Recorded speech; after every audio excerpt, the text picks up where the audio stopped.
Before he was superintendent of the Los Angeles Unified School District, Austin Beutner was publisher of the Los Angeles Times.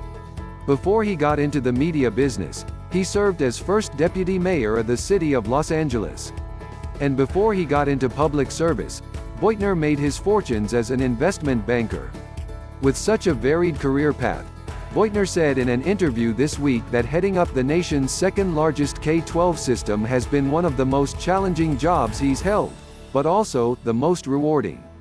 Yet after 3 years on the job, which included 15-hour workdays, 7 days a week to deal with unprecedented school closures in the face of a global health crisis, Beutner, who celebrated his 61st birthday this month, is tired.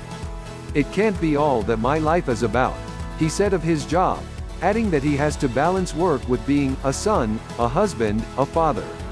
On Thursday, April 22, one day after informing the school board that he won't return when his contract is up at the end of June, Beutner reiterated to reporters during a visit to a Southgate campus that with the foundation laid for schools to reopen, he believes now is the time to hand over the baton.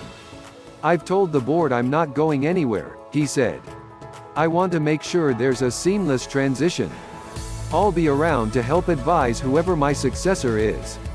Like many large, urban districts, LAUSD has struggled with leadership stability over the years.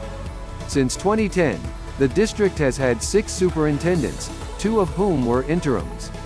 Whoever takes over will oversee the eventual transition from a hybrid model of learning to, presumably, full-time learning in person again, while helping many of the more than 500,000 students enrolled in LAUSD to recover from learning losses and the trauma they've endured throughout the pandemic.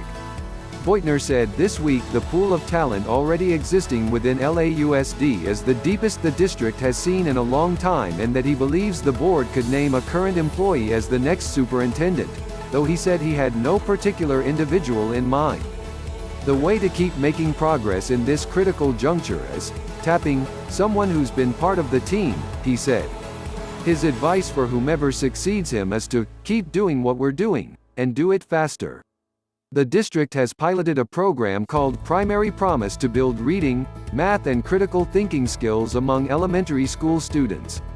Early results have been encouraging, and Beutner said he'd like the district to continue building on that, as well as the path to recovery. "My wish for my successor is to continue down this path to accelerate the pace of progress, and my request to the community is to stay with us and make sure that every school in Los Angeles Unified has the help it needs," he said.